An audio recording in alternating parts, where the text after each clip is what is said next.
সারি গুম হয়ে যাওয়ার পরে তার বাসায় যখন গেলাম তখন তার মেয়েটির বয়স মাত্র 6।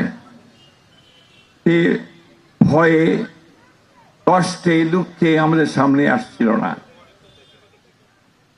এবং তার পরের বছর যখন আবার গেলাম সে একই দিনে, তখনও দেখলাম তার মা বলছে যে আমার মেয়েটা এখনো ওই দরজার দিকে তাকিয়ে থাকে। একটা বড় বিজয় আমাদের অর্জন হয়েছে।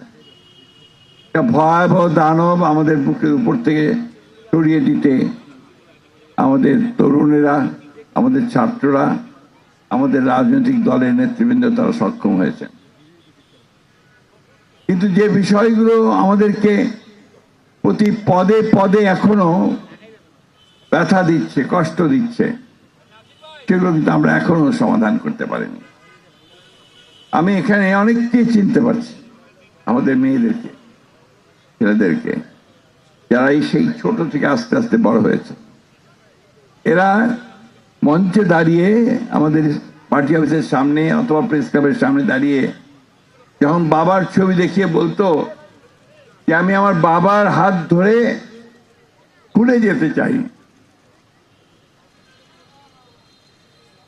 আমি ঈদের মাঠে যেতে চাই। একজন পিতা হয়ে আমরা সেই কষ্ট এখনো বলতে পারি না। আমি জানি না যে আমরা এই মানুষগুলোকে কোনোদিন ফিরে পাবো কিনা। আমরা জানি না এই শিশুদেরকে তাদের পিতাকে আবার ফিরিয়ে দিতে পারবো কিনা। ওই যে ইলিয়াস আলীর ছবি এখানে সামনে টাঙানো আছে, ইলিয়াস আলী গুম হয়ে যাওয়ার পরে তার বাসায় যখন গেলাম তখন তার মেয়েটির বয়স মাত্র 6। সে ভয়ে কষ্টে দুঃখে আমাদের সামনে আসছিল না। এবং তার পরের বছর যখন আবার গেলাম সে একই দিনে, তখনও দেখলাম তার মা বলছে যে আমার মেয়েটা এখনো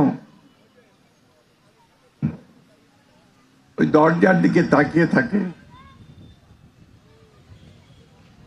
যদি তার বাবা ফিরে আসে না, আসার কথা নয়।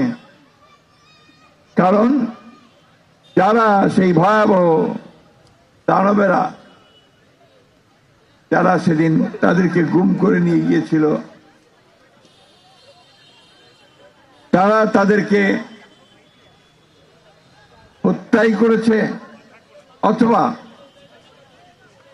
তাদেরকে লুকিয়ে ফেলেছে, শেষ করে ফেলেছে।